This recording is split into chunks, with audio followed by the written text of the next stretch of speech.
ডলারের দাম এক লাফে 7 টাকা বাড়িয়েছে বাংলাদেশ ব্যাংক। টাকার বিপরীতে ডলারের দাম 110 টাকা থেকে 117 টাকা নির্ধারণ করা হয়েছে।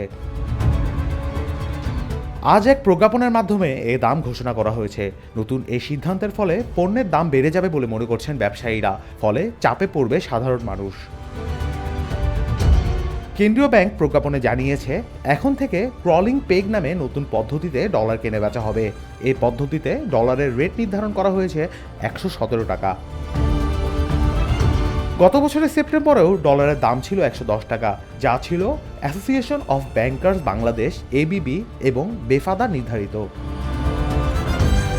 হঠাৎ করেই ডলারের দাম খুব বেশি হলে এর নেতিবাচক প্রভাব তৈরি হবে বলে মনে করছেন ব্যবসায়ী নেতারা। বিশেষ করে আমদানিতে নেতিবাচক প্রভাব পড়বে। পণ্য আমদানির খরচ বেড়ে যাবে অনেক। এতে পণ্যের দামও বাড়াতে বাধ্য হবেন আমদানিকারকরা।